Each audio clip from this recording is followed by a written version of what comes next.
কিছু পাই, উপকার পাই। নবীজি আমার এটাকে ভুলে যান না। এবার নবীজি বলছেন আমি পৃথিবীতে নবী হওয়ার পিছনে দুটি জিনিস কাজ করছে, একটি হলো ইব্রাহিম নবীর দোয়া, আর একটা হলো ঈসা রুহুল্লাহর সুসংবাদ। সুবহানাল্লাহ কোন। এই আয়াতও আমার নবীজির মিলাদের কথা প্রমাণ করছে কিনা?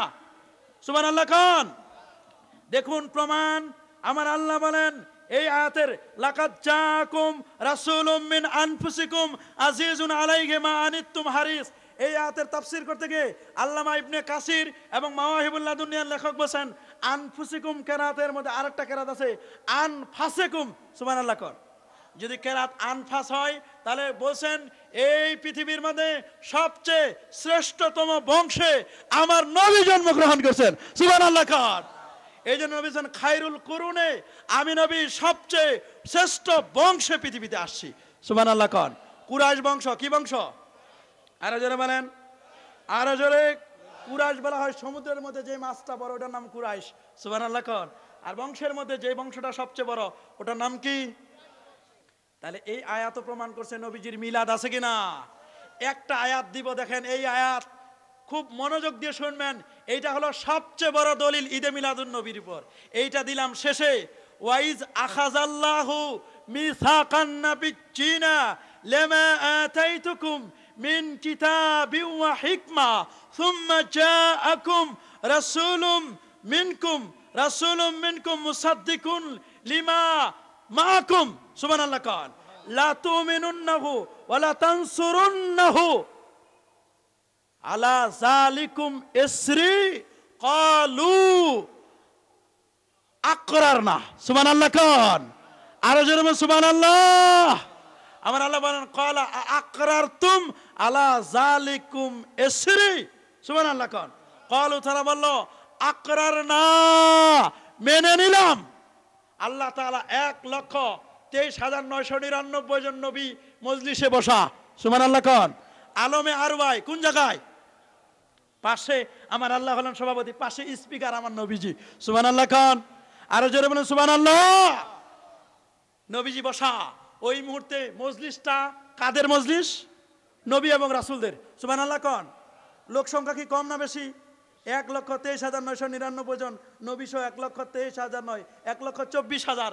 আমার আল্লাহ 1,24,000 এবং আমার আল্লাহ। সুবহানাল্লাহ কোন। কোটি কোটি কোটি কোটি কোটি কোটি, তার চেয়ে বেশি ফেরেশতা চতুর্দিক দিয়ে। সুবহানাল্লাহ কোন। আমার আল্লাহ বলতেছেন ইজ আখাযাল্লাহু মিসাকান নাবিয়্যিন। আরো সেখানে আমার আল্লাহ সেই রূহের জগতে নবীদের কাছ থেকে ওয়াদা নিচ্ছেন।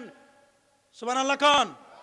প্রতিশ্রুতি নিচ্ছেন আমি তোমাদেরকে কিতাব দিব, হিকমত দিব, তবে শর্ত হলো আমি তোমাদের মাঝে এমন একজন রাসূল পাঠাবো যার নামটা ইসমুহু ফিস সামাই মুহাম্মদ ওয়া ফিল আরদি আহমদ। সুবহানাল্লাহ। অন্য রাওয়ায়াত আছে আসমানে তার নাম হবে আহমদ, জমিনে তার নাম হবে মুহাম্মদ। সুবহানাল্লাহ কোন। এইজন্য আছে লেমা কুন্নাইতানি আবা মুহাম্মাদিন। হযরত আদম নবী বলেন আল্লাহ আপনি তো আমার আদম বানাইছেন, আমার নাম তো আদম, এরপরে আপনি কেন আমার নেক নাম একটা ডাক নাম দিলেন লেমা কুন্নাইতানি আবা মুহাম্মাদিন, কেন আপনি বললেন মুহাম্মদের বাপ? সুবহানাল্লাহ কোন। আর জোরে বলুন সুবহানাল্লাহ। আদম নবীরে বলা হয় মুহাম্মদের বাবা। সুবহানাল্লাহ কোন। ভাইরা আমার আল্লাহ বলেন যার নাম হবে আহমদ এবং মুহাম্মদ, ওই নবীরে তোমাদের কাছে পাঠাবো। তোমরা লা তুমিনুন্নাহু, তোমরা তাকে তার প্রতি ঈমান আনবা, লা তানসুরুন্নাহু, অবশ্যই অবশ্যই তোমরা তাকে সাহায্য সহযোগিতা করবা। সুবহানাল্লাহ কোন। আমার আল্লাহ বলেন ক্বালা আকরারতুম আলা যালিকা ইসরি। আমার আল্লাহ বলেন এই প্রতিশ্রুতির উপর তোমরা কি মেনে নিলা? সমস্ত নবীরা জবাব দিছে ক্বালু, প্লুরাল জমা ব্যবহার করছেন, আকরার না, হ্যাঁ আল্লাহ তোমার নবী আসলে মেনে নিব, ঈমান আনবো, সাহায্য করব। আকরার না, আমরা তা মেনে নিলাম। সুবহানাল্লাহ কোন। তাহলে সমস্ত নবীরা, নবীদের সামনে আমার নবীর মিলাদ, নবীর জন্ম, ইসমুহু ফিস সামাই আহমদ ওয়া ফিল আরদে মুহাম্মদ। নবীর মিলাদ শুরু হয়েছে কোন জায়গায়? সবাই বলেন আরো জোরে, আরো জোরে। ইবনু আসাকির বলেন আল্লাহর হাবিব হোসেন কুনতু নূরান বাইনা ইয়াদাই রাব্বে কাবলা খালকে আদম আরবাতা আশার আলফা আম। আমি আল্লাহর দরবারে আমার মিলাদ, আমি নবীর জন্ম বৃত্তান্ত শুরু হয়েছে নূর হিসাবে ছিলাম আদম নবীর সৃষ্টির 14,000 বছর আগে। সুবহানাল্লাহ। এবং আল্লাহ বলে দিলেন রেড সিগন্যাল, ওয়ামান তাওয়াল্লা বাদা জালিকা ফাউলাইকা হুমুল ফাসিকুন। এরপরে আছে বলেন যারা নবীর এই জন্ম বৃত্তান্তকে স্বীকার করবে না, যারা এই নবীর বিষয়টাকে মেনে নিবে না, তারা হয়ে যাবে ফাসেক। নবীদেরকে বললেন কি ফাসেক হবে, কি হবে? তো নবী যদি ফাসেক হয় আপনি আমি কি হব? নবীদের ব্যাপারে রেড সিগন্যাল দিয়ে দিলেন, যদি নবীরে না মানো তাহলে কি হবা? ফাসেক। এই কথা যদি নবীদের ব্যাপারে বলতে পারে তাহলে আমাদের ব্যাপারে? আমি কিন্তু ওয়াজ করি না, খালি দলিল দিয়ে গেলাম, যেহেতু আমারে বলছে ঈদে মিলাদুন নবীর দলিল। ওয়াজ এক জিনিস আর দলিল হলো আরেক জিনিস। ওয়াজ মানে কান্নাকাটি করা, আঙ্গুলে হাত দেওয়া, সুর দেওয়া, কিন্তু সুর কিন্তু দি নাই আজকে। তাহলে আমরা কোরআন থেকে দলিল পাইছি কিনা? আরো জোরে বলেন পাইছি কিনা? ঈদে মিলাদুন নবী আছে কিনা কোরআনে? From beginning to end, cover to cover, মা বাইনা দফাতাইন, গোটা কোরআনের মাঝে ঈসা নবীর মিলাদ, মুসা নবীর মিলাদ, ইব্রাহিম নবীর মিলাদ, ইসহাক নবীর মিলাদ, গোটা কোরআনে মিলাদ দিয়ে ভরা। অথচ ওই বেদাতের চশমা লাগাইয়া কোরআন শরীফে মিলাদের দলিল পায় না। ঠিক কিনা বলে? আসেন এবার হাদিসে। প্রথমে ওরা বলে আমরা খালি বুখারী মানি, ঠিক কিনা? বলে আমরা কি মানি? ঠিক আছে, তোমাদের কথা ধরলাম, বুখারী মানো, বুখারীর মধ্যেই মিলাদের দলিল আছে। সুবহানাল্লাহ কোন? আর জোরে বলেন সুবহানাল্লাহ। ভাইরা আমার, বুখারীর মধ্যে মিলাদের দলিল কই? হুজুর এটা কেমন কথা? বুখারী শরীফ প্রথম খণ্ড 11তম পৃষ্ঠা। বুখারী শরীফ প্রথম খণ্ড 11তম পৃষ্ঠা। ওমর ইবনুল খাত্তাব থেকে বর্ণিত, হযরত ওমর বসা, যা ইয়াহুদিয়ুন, ইহুদি ব্যক্তি ওমরের কাছে এসে বলল, ওমর ফি কিতাবিকুম আয়াতুন, তোমাদের কিতাবের মধ্যে এমন একখানা আয়াত আছে, ওই আয়াতটা লাউ আনসালাল্লাহু আলাইনা লাত্তাখাযনা যালিকাল ইয়াউমা ঈদা, ওই আয়াতটা যদি আমাদের উপর নাজিল হতো তাহলে ওই দিনটাকে আমরা ঈদের দিন হিসাবে গ্রহণ করতাম। আরো জোরে বলেন সুবহানাল্লাহ। হযরত ওমর বলেন, ভাই ইহুদিরে, ওই আয়াতটা কোনটা একটু বলবা? বলে হ্যাঁ, সেই আয়াতটা হলো আল ইয়াউমা আকমালতু লাকুম দীনাকুম ওয়া আতমামতু আলাইকুম নি'মাতি ওয়া রাদিতু লাকুমুল ইসলাম দীনা। সুবহানাল্লাহ। হযরত ওমর বলেন, কদ আরাফনা, আমরা জানছি এই আয়াতটা যেই দিন নাজিল হয়েছে ওই দিন একসাথে দুইটা ঈদের দিন ছিল। সুবহানাল্লাহ কোন? আরো জোরে বলতে হবে সুবহানাল্লাহ।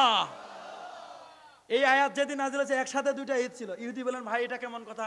একদিনেই দুইটা ঈদ ছিল মানে? ওই দিন এই আয়াতটা যেদিন নাজিল হয় ওই দিনটা ছিল শুক্রবারের দিন। সুবহানাল্লাহ। ইবনে মাজার 125 পৃষ্ঠার মধ্যে ইবনুল মুনজির হাদিস বর্ণনা করেন, ইন্না ইয়াউমাল জুমাতে সাইয়্যিদুল আইয়াম, ইন্না ইয়াউমাল জুমাতে ঈদুল লিল মুসলিমিন। আর এক হাদিস আছে, ইন্না ইয়াউমাল জুমাতে আফজালু মিন ঈদিল আযহা ওয়া ঈদিল ফিতর, জুমার দিনটা ঈদুল আযহা ঈদুল ফিতরের চেয়ে উত্তম। সুবহানাল্লাহ। এ ভাই, তাহলে এক বছরে জুমার পাবো কয়টা? 52 সপ্তাহ কিনা? তাহলে আল্লাহর হাবিব বলেন এক বছরে 52 সপ্তাহ, জুমার দিনটা ঈদুল আযহা ঈদুল ফিতরের চেয়েও উত্তম দিন। সুবহানাল্লাহ। এটা ঈদুল লিল মুসলিমিন, মুসলমানদের ঈদের দিন। তাহলে যে সমস্ত বেকুব বলেন যে ঈদের ঈদ শুধুমাত্র দুইটা, ঈদুল আযহা আর ঈদুল ফিতর, তাহলে আল্লাহর নবী বেশি বুঝলো না ওই সমস্ত ওয়াহাবিরা বেশি বুঝলো? আমার নবীজি বেশি বুঝছেন কিনা? কি বলেন, বুঝছেন কিনা? আমার নবী তো এমন, নবীজি বলেছেন উতিতু ইলমাল আউয়ালিন ওয়াল আখিরিন, পূর্বের পরের সমস্ত জ্ঞান আমার আল্লাহ আমাকে দান করেছেন। সুবহানাল্লাহ। নবী তো এমন, নবীজি বলেন আমি জাহান্নামে দাঁড়াইয়া আল্লাহর জান্নাত এবং জাহান্নাম দেখতে পাই। ইন্নী আরাল জান্নাতা ওয়ান নারা ফি মাকামি হাযা, এই জায়গায় বসে আল্লাহর জান্নাত এবং জাহান্নাম দেখতে পাই। সুবহানাল্লাহ। অতএব তাহলে কোরআন শরীফের শুনেন, আল্লামা বদরুদ্দিন আইনি আল হানাফি তিনি উমদাতুল কারির মধ্যে সুন্দর করে বলেন, দেখুন যে কোরআন শরীফের একটা আয়াত নাজিলের দিনটা যদি ঈদের দিন হয় তাহলে সাহেবে কোরআন, যিনি কোরআনের ডুপ্লিকেট, কোরআনের ফটোস্টেট কপি, আমার নবী, কানা খুলুকুহু আল কোরআন, নবীর চরিত্র ছিল গোটা কোরআন, সেই নবীর হুবহু কোরআনের বাস্তব নমুনা ফটোস্টেট যিনি, উনি যেদিন আগমন করবে ওই দিনটা ঈদের দিন হবে না। আরো যারা বলেন, কোরআনের একটা আয়াত নাজিলের দিন যদি ঈদের দিন হয়, আমার নবী তো হুবহু কোরআন, ঠিক কিনা বলেন? নবী না হলে কোরআন হয়তো, কোরআন পাইছি কারু সিলাই। আরো জোরে বলেন, আরো জোরে। কি বেকুব দেখেন, কয় আমার নবীর মর্যাদার চেয়ে কোরআনের মর্যাদা বেশি। আরো জোরে বলেন নাউজুবিল্লাহ, আরো জোরে। এ ভাই, কোরআন শরীফ যে কোরআন শরীফ, তার কোনো প্রমাণ আছে? খুব একটা জটিল কথা বললাম আপনাদেরকে।